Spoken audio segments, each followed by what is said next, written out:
스픽스 구독자 여러분 안녕하세요. 마키아벨리입니다. 정치를 보는 눈 마키아벨리.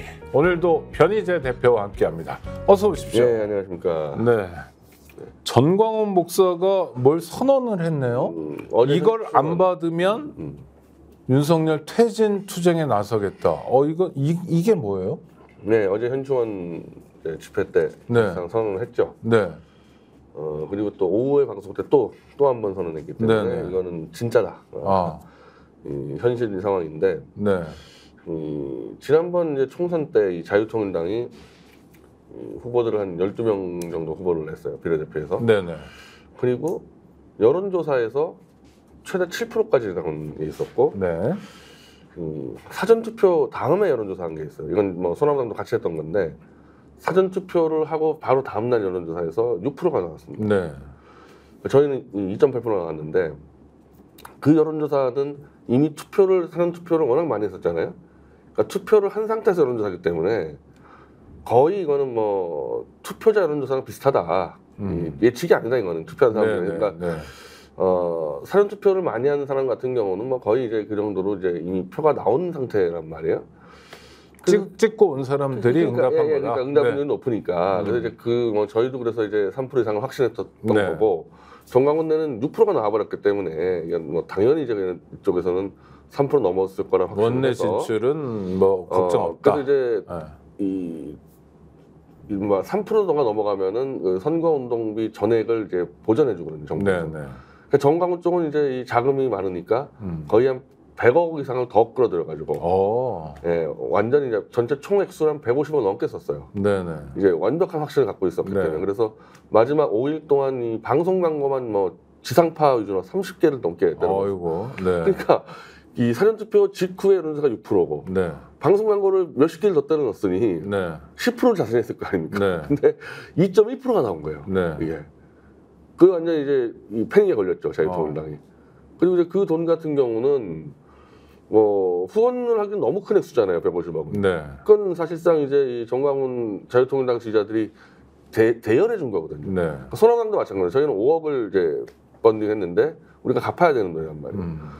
이 150억을 이걸 어떻게 갚습니까? 아무리 정광훈 쪽에 돈이 많아도. 그러니까 일단 이 보수 쪽에서는 원래 지난 총선 때부터 이 부정선거 담론이 워낙 횡행했었고, 그 이제 자기들 입장에서는 너무 통계랑 안 맞으니까 당연히 부정선거라 생각하지 않겠습니까? 그래서 한 달 동안 나름 전수조사를 했어요, 정광훈 쪽에서는. 모든 당원들은 이제 투표 확인증을 내라, 투표한 사람들은. 그래서 쫙 모았는데 몇십 군데에서 최소한 자유통일당 당원들이 한 80명 정도가 이제 투표 확인증을 냈는데 해당 지역구에서는 0표가 나온 것들이 몇십 곳이 나오거든요. 뭐 이렇게까지 되니까 이제 이거는 부정선거라고 생각할 수밖에 없잖아요, 이쪽에서는. 그리고 이제 돈 문제도 워낙 크고, 돈 갚으라고 또 얼마나 난리 치겠습니까? 그러니까 이거를 윤석열 정권에 요구한 거죠. 그러면은 돈을 달라고 그런 거예요? 뭘 요구해요? 150억을 다 빌렸잖아요. 아니 그러니까 돈을 달라고 대통령한테 얘기하는. 아니 대통령한테 이제 그건 아니고. 수사를 해달라. 수사를 해달라. 수사를 해달라. 이제 부정선거를. 근데 지금 저 여당도 깨졌잖아요. 여당도 참패했는데 그럼 부정선거를 뭐 야당이 했다는 얘기냐.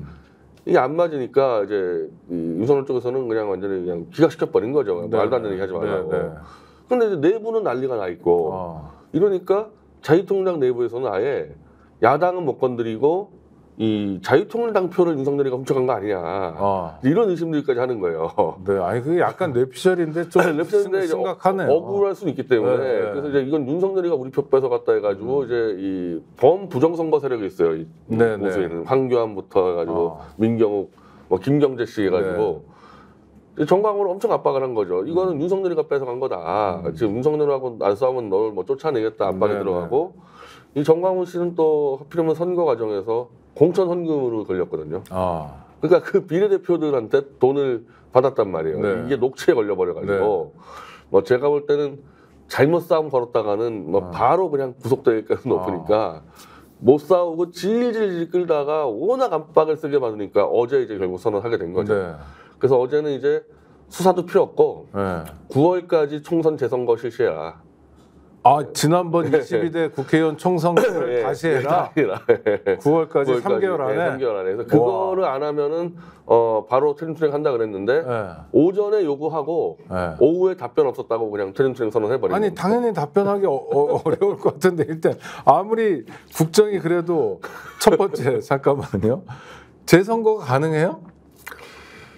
아니 부정선거라는 게 확정이 되면은 가능한데 그거를 글쎄 뭐 보수에서 4년 내내 저 지난번 총선 2020년 총선 가지고 난리 법석을 떨었는데 그때도 증거를 못 찾았는데 이거 증거 언제 찾고 하겠습니까? 아니 그러니까 불가능한 거잖아요. 그냥 예를 들면은 아니 재선거가 가능하냐 이거 여쭤보는 거예요. 아니 그러니까 완전 부정선거라고 하면은 할 수 있겠죠. 뭐 4.19처럼 하면 되겠죠. 국회 예산 시켜버리고 되는데 이거 증거 찾는 거 간단치 않습니다. 그리고 저희도 우리가 통계가 너무 안 맞긴 했는데 저는 뭐 부정선거 보수가 하는 걸 많이 봤기 때문에 재판 과정 봤기 때문에 글쎄요 뭐 부정 혐의가 들어가는 게 하나도 없어요. 4년 동안 한 게. 그래서 쉽지 않다 보니까 근데 그렇다고 또 가만히 앉아서 있을 수도 없고 해서 어쩔 수 없이 윤석열 퇴진투쟁은 들어가는 거죠. 그러면 퇴진투쟁을 그럼 당장 지금부터 하겠다는 거예요? 이번 주말부터? 어제 했으니까 현충일 때 했으니까 이번 주말 집회 때 퇴진투쟁 하는 거죠. 그래요? 그리고 이제 이 부정선거 해왔던 사람들과 이제 결합이 되는 건데 부정선거를 운동했던 사람들은 그 당시 수사를 총괄했던 사람이 윤석열 중앙지검장이었어요. 그때 부정선거 관련된 것들을 다 기각시켰기 때문에 사실 그때부터 윤석열하고 안 좋았거든요, 그 사람들은. 여기랑 결합되니까 이제 범보수 진영이 거의 이제 단일 대우로 윤석열 안티가 돼버리는 거죠. 아니 근데 윤석열 대통령을 편들자는 건 아닌데 그 입장에서는 좀 답답하겠습니다. 왜냐하면 다른 것도 아니라 총선을 다시 하자. 재선거를 던지고 이걸 안 받으면 퇴진 투쟁하겠다. 그리고 오늘부터 퇴진 투쟁이다. 라고 얘기하는 건 좀 논리적으로 굉장히 비약인데요. 이게 영향력을 가질까요? 그러니까 그렇게 해서 이제 보수에서는 이 단일 대우는 될 겁니다. 부정선거로 일단 되는데 그걸로만 밀어붙이기에는 오히려 예를 들면 정광훈 목사는 지금 공천 헌금으로 구속될 수가 있잖아요. 윤석열하고 붙자마자 박살난 수가 있기 때문에 결국 싸움의 방식은 변할 겁니다. 싸움의 스타트는 이제 총선 다시 시작하자 이걸로 되는 거지만 싸움 방식은 다른 방향으로 갈 거예요. 뭐 이를테면요? 그러니까 일단 이 보수 진영은 지금 이 일반적인 진보 촛불 아니면 뭐 상식적인 국민으로 볼 때 지금 김건희라든지 뭐 최상병이라든지 이런 이슈는 싸울 수가 없어요. 이거는 그래요? 온몸을 던져 비워왔기 때문에 이제 와서 이걸로 싸울 수는 없는 건데. 아니 근데 황당한 얘기도 뭐 총선 재선거 얘기도 하는데 그런 거를 뭐 I'm sorry 하고 이슈화할 수도 있는 거잖아요. 뭐 말 바꾸려면 할 수 있겠지만 아니 뭐 어제까지만 해도 뭐 김건희 여사를 유경수 여사처럼 지키자 이랬었는데 이걸 바로 못 바꾸니까 그리고 최상병 사건 같은 경우는 이건 뭐 이 박정훈 대령을 정치군으로 몰았고 이런 식으로 했단 말이에요 지금까지. 그러니까 이거는 못 건드리고 가장 지금 많이 나온 얘기는 윤석열은 원래부터 문재인의 사냥개였다. 그래서 보수를 속이고 들어와서 부정선거로 보수를 죽였다 이렇게 가고 있거든요. 그러니까 이 출신 성분 가지고 정체성 가지고 시비 거기 때문에 이게 어찌 보면 더 위험할 수 있죠. 윤석열 입장에서는. 한동훈 윤석열은 원래부터 문재인의 지령받고 보수를 죽였던 일이 막 터지거든요. 이게 사실 더 크죠. 그러면 영향력은 어떻습니까? 그러니까 윤석열 대통령에게 타격을 줄까요? 또는 뭐 그들이 말하는 것처럼 퇴진이 가능할까요? 저는 이제 그게 정광훈 목사하고 보수가 태블릿 조작 무기를 들지 않느냐에 따라 달라있다고 보는데 이미 그거는 뭐 정광훈 목사가 이미 그 장시호 녹취록을 확보하고 있거든요. 그리고 장시호의 핸드폰 그 10개도 확보하고 있고 그리고 태블릿 1PC도 아마 확보를 할 것 같아요. 다음 주 안에. 그러니까 아마 이제 윤석열과 싸움 대비해가지고 막 이 무기들을 사들인 것 같은데 그거는 뭐 제가 다 8년 해봐서 알지만은 그건 뭐 명백한 조작이라 확실하고 윤석열 한동훈이 개입했기 때문에 그리고 오늘 그 장시호 녹취록 관련 수사 관련해서 저 정철승 변호사가 지금 수사를 받고 있어요 공수처에서. 그러니까 공수처 수사가 또 들어가 있기 때문에 저거를 만약에 보수 진영이 윤석열이 태블릿 조작해가지고 박근혜를 뭐 억울하게 구속했다 이거 터져 나오면요 일단 보수는 정말 이 지지세가 다 무너지게 돼 있죠. 윤석열 쪽에. 그거를 부정할 수 있는 상황. 왜냐하면 전부 다 그 당시에 이 탄핵은 잘못됐다고 했었기 때문에 근데 윤석열이 와가지고 줄을 쓴 거 아닙니까? 네. 이게 다시 돌아간단 말이에요, 전에. 그랬을 때는 이거에 대해서 반박할 수 있는 사람 없을 겁니다, 보수에서. 아니 그런데 그게 이제 보수라는 게 이제 광화문 보수 세력이 있는 거고 또 보수적 뭐 국힘위원 같은 그룹도 있는 거고요. 여러 있잖아요. 정권에게는 어떤 의미가 있어요? 그러니까 정말 무너질 정도로 심대한 타격인지 아니면 그냥 원래 뭐 좀 희한한 얘기 하는 분들이 계속 희한한 얘기를 하는 건지 변수가 안 되는 건지 이게 어떤 건지. 박근혜 탄핵 당시에 네. 박근혜 탄핵을 잘못했다고 얘기한 전체 국민 중에 한 25%가 있었단 말이에요. 네네. 그러니까 75%가 탄핵 찬성했고 25%가 탄핵 반대하지 않았습니까? 그 25%가 지금 윤석열의 마지막 지지율이에요. 네. 희한하게 탄핵의 조작 수사를 윤석열이 했는데 그 탄핵을 극렬하게 반대했던 사람들이 윤석열 지지층인데 네. 그게 정광훈 광화문 세력이거든요, 핵심이. 네. 그러니까 마지막 남은 핵심 지지층이 돌아선다는 개념 아니겠어요, 이게. 더군다나 이 막무가내도 아니고 최소한 태블릿 PC 같은 경우는 조작 근거를 갖고 있기 때문에 그걸로 쳤을 때는 글쎄요, 윤석열 쪽에서는 정말 심각한 타격을 받게 되죠. 그 지지율 같은 경우에 빠른 속도로 빠질 것 같다. 마지막 남은 지금 21%가 지금 건데 그 사람들이 돌아선다 그러면은 뭐 뭘로 버티겠으며 그 사람들을 대표하고 이제 윤석열을 몸 던져서 막아주고 보였던 게 정광훈 세력이거든요. 네. 그 사람들하고의 싸움은 70%대 진보 촛불하고도 또 다른 싸움이 되는 거죠, 이거는. 저는 사실은 뭐 이런 상황을 예상을 했는데 이런 식으로 갈 수밖에 없을 거다. 이게 왜냐하면 윤석열 자체가 이미 정체성이 잘못된 사람이다 보니까 그게 현실화돼서 한마디로 사면 초과가 되는 윤석열. 그러네. 네. 양쪽에서 공격을 받고 좌우, 뭐 진보 보수. 그럼 윤석열을 편들어주는 세력은 검찰밖에 안 남는 겁니까? 국힘하고요? 국힘은 거기는 완전히 그냥 브로커 집단이어가지고 거기는 저 정광훈 세력만한 정도의 이념성도 없는 세력이에요. 거기는 누가 이기냐만 보고 있지 않겠습니까? 뒤로 빠져가지고. 거기가 균열을 일으키는 거는 시간 문제다. 거기는 이제 눈치 보고 있다가 만약에 윤석열이 위험하다 싶으면은 누구보다도 먼저 칼을 꽂을 애들이고 국힘 애들은. 그러니까 국힘이 윤석열을 지킨다는 개념은 없는 겁니다. 걔네들은 막 바로 뒤에 빠져가지고 이제 구경할 겁니다. 이게 사실 이제 윤석열 세력은 검사 한 50에서 100명밖에 없는 거예요. 근데 그 사람들도 또 균열이 나고 이 검사 내에서는. 검사 전체 2,000명하고의 100명은 이미 균열이 났고 그 100명 내에서도 싸움이 나가지고 송경호 날라가고 한동훈 저러고 있지 않습니까? 뭐 저는 지켜줄 사람이 존재하지 않을 거라고 봅니다. 그러면은 정권이 중도 퇴진할 가능성이 자꾸 커지는 건가요? 사실 제가 이제 총선에서 200석을 못 얻게 됐었을 때 제가 이제 소나무당을 대표해서 무슨 수를 써서라도 내가 보수력을 끌고 와서 정리하겠다고 했었는데 가장 정말 빠르고 좀 복잡하지 않게 정리하는 방법은 보수력이 윤석열을 치는 겁니다. 사실 이게. 이걸 보수가 지금 21%만 지지하니까 이걸 무리하게 힘으로 밀었다가는 보수가 똘똘 뭉쳐버리면은 108석이 유지가 돼서 어려워지는 건데 보수가 돌아서 버리면은 이거는 윤석열은 답이 안 나오기 때문에 저는 총선 때도 연말 안에 가능하다는 얘기가 이런 상황을 염두에 두고 있었거든요. 근데 전혀 예상치 않게 이 부정선거 문제가 터지면서 예상보다 빨리 지금 보수가 돌아서는 거죠. 그러면 국민의힘 같은 게 전당대회도 이제 앞두고 있는데 한동훈 전 비대위원장이 출마한다는 게 뭐 기정사실화 되는 것 같아요.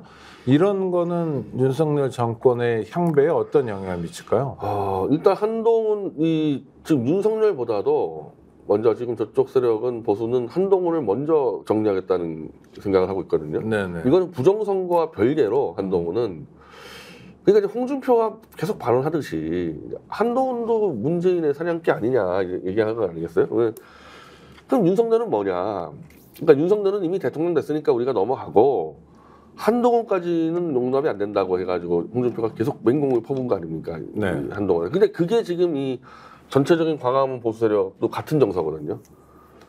윤석열은 이왕지사 뭐 권력을 잡았으니까 넘어간다 그러다 한동훈한테 줄 수는 없다 해가지고 안 그래도 한판 붙으려고 그랬는데 한동훈하고. 근데 이제 뭐 윤석열하고까지도 뭐 붙는 상황에서 아마 한동훈이 이 국힘에 나오면은 전당대회에 장시호 태블릿 가지고 한동훈은 아마 맹공을 뽑을 겁니다. 아마. 근데 그렇지만 주요 세력은 다른 당이잖아요. 그러니까 그 보수 세력이 국민의힘 안에 잔뜩 들어와 있는 건 아니잖아요. 근데 정가훈에는 네. 다 이중당적이에요. 아, 그렇습니까? 네, 왜냐하면 어마어마하게 가입 운동을 시켜가지고 네네. 거의 한 10만 명 이상의 진성당원이 들어가 있는데 네. 그래서 지난번 전당대회 때 정말 예상치 않게 막 김재원이 막 그 상당 높이 투표하고 이런 게 왜 그러냐면은 자유통일당 세력이 다 들어갔기 때문에 그렇거든요. 이게. 네. 그래서 이제 그 안에 들어간 사람들이 아마 뭐 선거가 문제가 아니라 아마 한동훈하고 아마 일전을 벌일 겁니다. 아마. 그런데 지금 뭐 예측으로는 그냥 한동훈 비대위원장이 대세를 형성하는 것 같긴 한데요. 그게 이제 열어봐야 되는 겁니까? 이 한동훈을 미는 세력이 이제 조선일보하고 네. 뭐 재벌 중에서는 뭐 SK하고 이렇게 좀 있는 건데 그럼 이제 그 조선하고 이제 동아나 중앙도 아니에요. 이거는 조선일보하고 SK인데 한동훈을 미는 쪽은 그 세력과 이제 이 이른바 아스팔트 보수하고 한판 붙는 거죠. 뭐. 네, 한동훈 가지고 붙는 건데. SK는 어떤 근거로 말씀하시는 건가요? 한동훈하고는 그 태블릿 범죄에 뭐 워낙 얽히고 설키고 있어가지고 네. 뭐 SK는 한동훈은 그 범죄 공동체입니다. 범죄 공동체. 네, 그래서 제가 이 사건만 조사하면 다 껴 있어요. 한동훈하고 SK하고. 그래서 이 재벌계에서는 삼성은 이 박근혜 수사 때 한동훈이나 윤석열에게 원래 당했잖아요. 네. SK는 조사도 안 받았어요. 뇌물 가지고도 아예 기소도 안 됐습니다. SK는. 네. 삼성은 아직까지도 지금 얻어 터지고 있잖아요. 그러니까 삼성은 이준석을 미는 거고 한동훈 들어오면 골치 아프다는 거거든요. 삼성은. 근데 SK는 한동훈 한 발 탔으니까 한동훈 밀고 있다. 재계는 그렇고 거기에 이제 언론에서는 중앙일보가 이준석을 밀고 있고 네. 조선일보가 지금 한동훈을 밀고 있는 거죠. 이준석을 밀고 있다라는 표현을 하셨는데 이준석을 밀고 있다는 게 차기 대권으로 밀고 있다 이런 말씀입니까? 아니면 유의미한 정치 세력이 될 수 있도록 지원하려고 한다? 일단은 뭐 지금 당권이니까 네. 이 중앙일보 논조를 잘 보면은 네. 개혁신당하고 국힘당하고 합당해서 일단 당권이 이준석이 가져야 된다고 생각하고 있죠. 그 논조는 계속 표출하고 있는 겁니다. 네. 가능한 시나리오겠네요? 가능하죠. 가능하죠. 그러니까 아마 이 전당대회가 저는 판이 깨질 것 같은데 네. 한동훈은 아마 낙마할 거고 뭐 그렇게 되면 이제 이 이른바 올드 라이트하고 네. 이제 뭐 엉망돼 버리는 거거든요. 그럴 때 이제 아마 이 중앙이 주도해가지고 개혁신당과 남은 국힘당을 합병을 시켜서 올드 라이트하고 완전 결별하는 사태가 벌어지겠죠. 근데 그렇게 되더라도 이준석이라고 하더라도 윤석열에 대해서는 또 이게 우호적이지 않으니까 네. 윤석열을 돕지 않겠죠. 윤석열. 네. 그래서 네. 윤석열은 어떤 경우도 사면 초과합니다. 알겠습니다. 그 사면 초과 때문이어서 그런지 갑자기 석유를 확 던졌어요.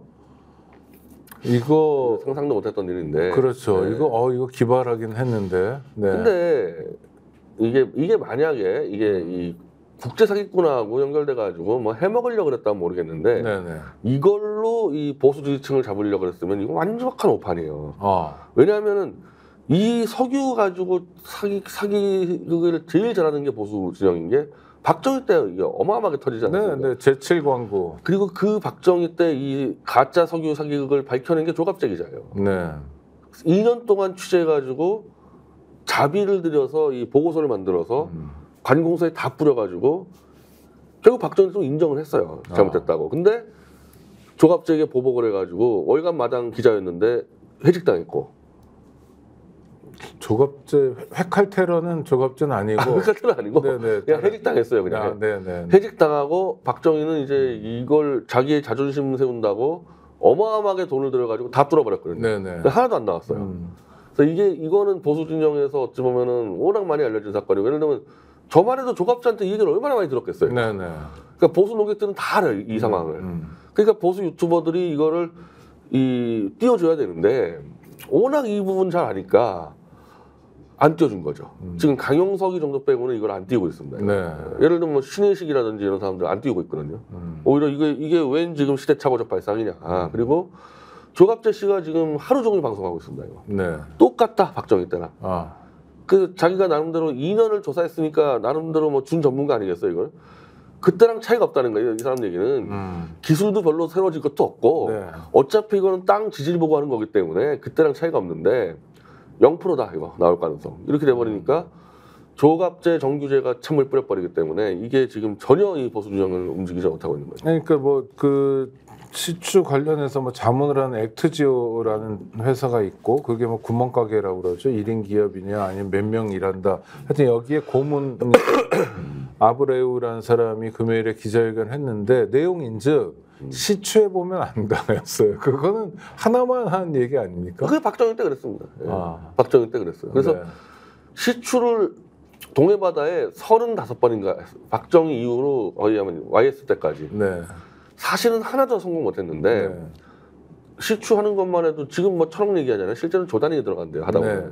너무 많은 돈을 썼으니까 국민들에게 할 말이 없어서 경제성 없는 거 전체 한 2조 원 정도 되는 걸 가지고 시출해가지고 뽑아서 쓰긴 썼다는 거거든요. 지금 그거 딱 하나. 근데 오히려 돈이 더 많이 들어갔죠. 네. 그러니까 한마디로 포항 근처에서는 없다. 유전이 없다가 세계 이제 이 업계에 이제 정설이 돼버린 거죠. 근데 그걸 또 다시 뚫고 들어가겠다. 그리고 대통령이 직접 브리핑까지 했어요. 처음 브리핑이었는데 어떤 의미입니까?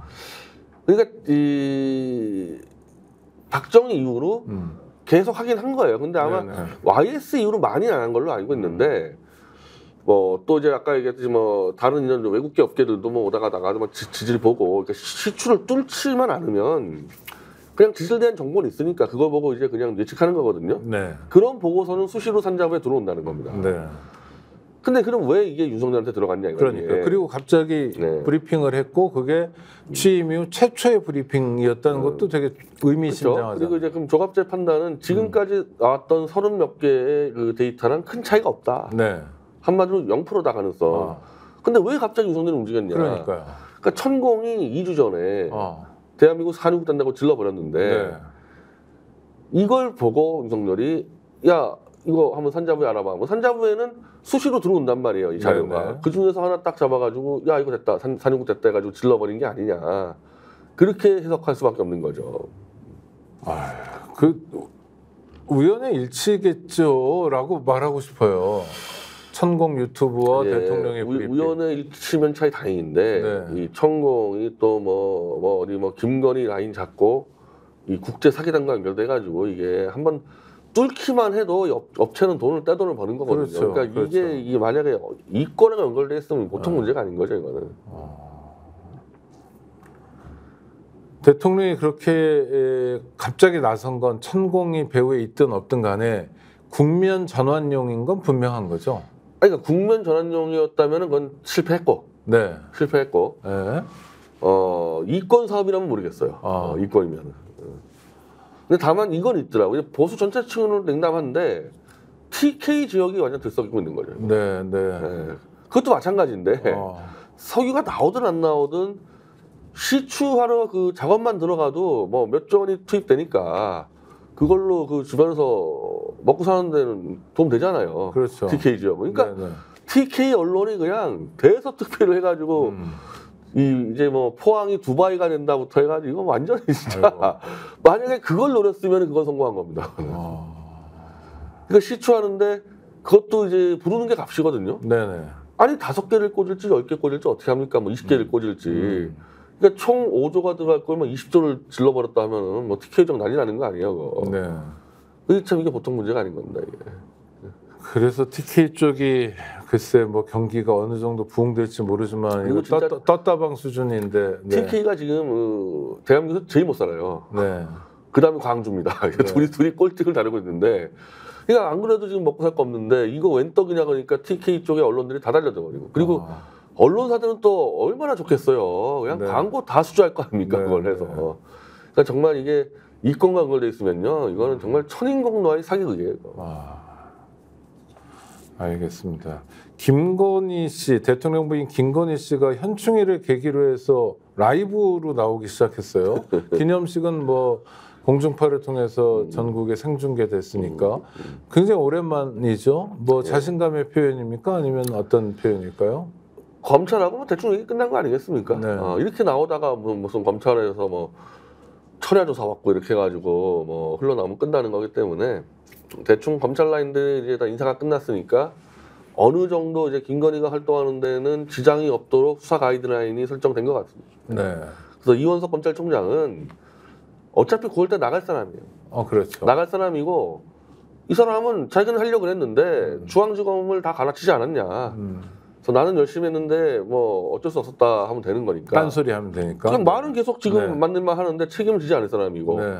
내부는 중앙지검은 다 갈아쳤고 그러니까 뭐 김건희가 이제 정치적인 뭐 피해 안 가는 선에서 그냥 딱 정리를 하려는 게 아닌가.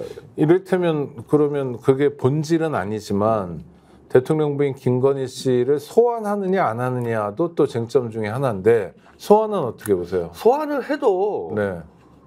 어차피 포토라인은 안 세울 거 아닙니까? 소환을 해도 네. 소환해가지고 그냥 뭐 커피 한 잔 마시고 나올 수도 있는 거고 미리 뭐 답변서 다 써줬을 수도 있는 거고 뭐 어차피 지금 이 검찰이 윤석열 일가의 뭐 로펌 역할을 하니까 의미가 없다 소환하든 안 하든 어쨌든 현재는 이 당사자가 원하면 포토라인을 안 쓸 수 있게 돼 있기 때문에 언제 조사 받았는지도 모를 수가 있어요. 네. 가수 김호중 씨는 억지로 세웠던데 네, 사람마다 다르군요. 억지로 세웠어요? 네. 야, 근데 그거는 경찰서 들어갈 때는 지하로 들어가는데 나올 때는 네. 문재인 정권 때 조국 민정수석이 만든 거 아닙니까? 그렇죠. 포토라인을 강제 세우지 않는다. 근데 이제 그래서 저는 그거 지켜주고 있다고 생각했었는데 김호중은 또 세웠어요? 네, 그래서 신랑이도 했는데 그래서 최재형 목사 같은 경우는 자기가 서겠다고 했던 사람이고 그렇죠. 저도 제가 포토라인 쓰겠다 해서 쓴 사람인데 또 완전 또 고무줄 했네. 그래서 기자간담회를 통해서 그걸 물어보니까 서울지방경찰청장 조지호 씨라는 사람인데 뭐라고 그랬냐면 누구나 다 현관으로 드나든다가 답이었어요. 아니죠. 지하 있죠. 그러니까 지하로 갔는데 강남경찰서 그랬는데 검찰도 마찬가지고. 그러니까 변두 대표님 말씀은 대통령 부인 김건희 씨의 소환 자체가 중요한 건 아니다. 의미 없습니다. 공개 소환이냐 아니냐. 그다음 소환돼서 안에서 실질적인 조사를 받냐 아니냐가 문제지 소환 여부는 아니 심지어 포털안에 서도 마찬가지예요. 그렇습니까? 쓸 거 아닙니까? 질문 들어오면 답변 안 할 거 아니에요? 들어가서 그냥 커피 한 잔 마시고 나오면 되는데 아무 의미 없는 겁니다. 네. 제대로 수사하냐 안 하냐 문제인데 제대로 수사할 수 있는 상황은 넘어갔죠. 네. 그러면 그냥 뭐 출구 전략만 남은 거네요. 그냥 뭐 어설프더라도 소환도 했다, 또 우리가 조사했다. 별거 없었다 이거죠. 네. 그럼 이것도 또 특검을 또 특검 가겠죠. 근데 이제 모든 게 이제 특검으로 갈 수밖에 없는데. 뭐 이렇게 다 무차별적으로 막 나와버리니까 그럼 특검은 계속 통과되는데 국회 상황이 뭐 뻔한데 이거는 여당은 뭐 무조건 국회 보이콧 해버릴 테니까 그러면 특검 통과되면 거부권 행사하고 그러면 또 재의결할 때 와가지고 반대표 던지고 나가고 국회 운영위를 맡아봐야 운영에 아마 안 들어올 거고 여당은 그럼 이제 부처에서도 이제 여당이 없어버리면요 되게 불성실하게 합니다. 그러니까 사실은 국정감사나 이런 거, 국정조사 이런 부분들을 전부 다 여당과 함께하는 이유가 여당이 혼내야지 이제 부처에서 말을 듣는데 여당이 또 빠져버리면은 뭐 그냥 맹탕되니까 국회 무력화 작전을 쓰는 거죠 지금. 그러니까 원구성 협상에 제대로 응하지 않는 게 지금만이 아니라 앞으로도 계속 그 국회 무력화 작전을 국힘과 윤석열 정권이 쓸 거다 이렇게 전망하시는 법사위하고 운영위를 양보를 해줄 수가 없잖아요 야당은. 그거 양보했다가 밀란 터진 상황이니까. 그럴 바에야 그냥 다 가져가라 우리 안 들어가겠다 해서 그냥 무력화를 해버리겠다는 거고 지금까지 윤석열 정권은 국회에다가 협조 요청한 것도 없어요. 없어도 상관없다는 상황이니까 그냥 아직까지 정부조직법도 개정 안 했는데요. 그럼 국회는 없애버리는 거 마찬가지고 그냥 달린다는 거죠 이게. 그러니까 뭐 국무총리 비준 동의 뭐 이런 필요 거 없죠. 한덕수로 가면 되는 거죠. 그렇고 예산 안 하면 어떻게 되든 모르겠고 뭐 장관 그거 동의 안 해주면 그냥 임명해버리면 되는 거고. 지금까지 한 거가 그렇게 된 거 아닙니까? 지금까지도 국회 경시였기 때문에 국회에서 뭘 하든 신경 안 쓰고 대통령 부부를 지키는 것만 골몰하겠다. 그래서 이재명 대표가 이제 이거를 파악을 한 것 같아요. 네. 그래서 이제 장외투쟁을 준비한다 그러는데 장외투쟁을 하는 데 있어서 그 전광훈의 아마 이 변수가 그래서 큰 겁니다. 이게. 네네. 이쪽에서 장외투쟁을 걸어가면 저쪽에 장외투쟁을 맞불이를 넣었었는데 오히려 그거를 맞불이 아니라 윤석열 공격적으로 들어왔을 때 이게 큰 변수가 된 거죠. 아, 서울역이나 광화문이나 어디나 다 윤석열 퇴진이 울려 퍼지게 될 날이 멀지 않았다. 그렇게 될 가능은 없죠. 그러면 지금. 아, 함께 집회를 할 리는 없죠. 그건 불가능하죠. 그 이슈가 달라요. 여기는 계속 최상병, 양평, 김건희를 할 거고 저기는 윤석열은 좌파다. 그리고 이제 태블릿 쪽에 이걸로 할 거기 때문에 이 종목이 달라가지고 같이 할 필요는 없을 것 같아요. 네. 가능성도 다만 없겠고. 이제 네. 저는 양쪽 왔다 갔다 할 수 있어요. 아니, 일반 시민들도 몇 분들은 뭐 시민들 상관없고 네. 저는 양쪽 무대 왔다 갔다 할 수 있겠죠. 네, 알겠습니다.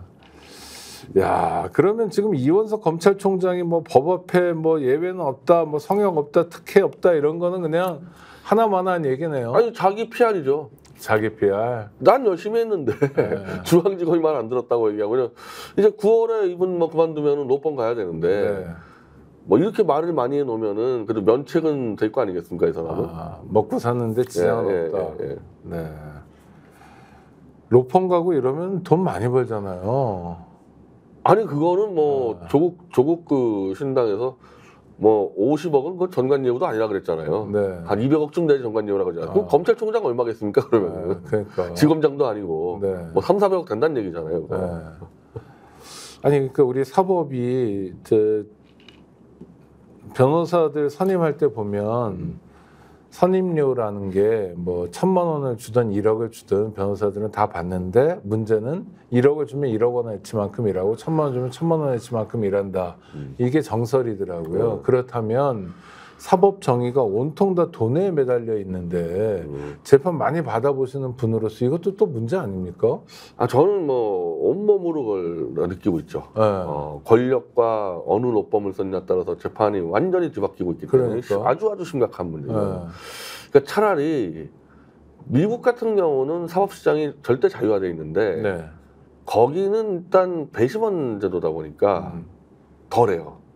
한국은 판사 하나만 인맥으로 그냥 잡으면 끝나버린단 말입니다. 그래서 배심원제를 확대시키든지 아니면 저는 더 극단적으로 기술적으로 지금 AI가 가능해요. 1심은 싹 다 AI로 갈아버리든지 해야 돼요. 1심이 제일 문제입니다. 1심이 전문 판사들이잖아요. 우리가 흔히 하면 전문 판사들이 순수하게 할 줄 아는데 지금 전문 판사들은요 권력에 붙어가지고 승진 가는 게 목적이니까. 그리고 평판도 중요하잖아요. 그러니까 당장 법원의 선배들은 법원 안에 있더라도 그 옛날에 선배들이 저 로펌에서 변희재 판사는 좀 경우가 없다.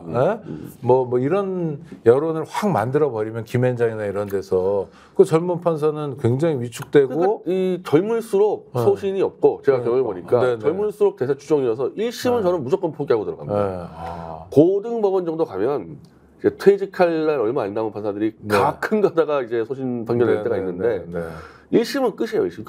그럴 바에야 1심은 AI로 가자, 진짜. 사실 원래는 1심, 원심에서 좀 전향적인 판결도 나오고. 그러니까 최태원, 노소영 부부가 이혼하면 1조 3천억짜리는 1심에 많이 나오고 항소심은 그걸 좀 조정하고 이런 모습인데 지금은 거꾸로인 경우가 많다. 아니, 저는 이 변호사 협회 들은 사람들 만나보면은 예전에 군사 독재 시절 때는 젊은 판사들이 더럽다고 던지고 나간 경우가 있는데 택도 없다는 거야, 지금은. 먹고 살기 바빠가지고. 그래서 소 씻는 판사가 없다.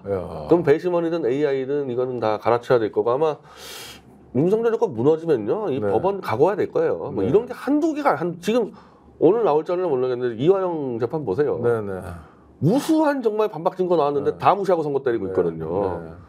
나는 아마 이런 거 다 드러나면요 다음 국민의 한 80~90%가 AI로 찬성할 겁니다. 판사들 다 이제 밥줄 끊기는 거죠. 그러니까 사법 정의와 돈이란 주제로도 우리가 좀 들여다봐야 되고 그러면 돈이 없는 사람, 시간이 많지 않은 사람 입장에서는 늘 끌려다닐 수밖에 없고 그냥 기소만 해놓으면 뭐 풍지박산 나고. 아니 이거 시간도 아닙니다. 제가 붙어보면요. 우리 쪽은 이 연구팀이 있으니까 무수하게 이 자료를 내요. 저쪽은 거대 로펌인데 아무것도 안 해. 근데 이겨. 아무것도 안 해요. 아무것도. 네. 제출도 안 해.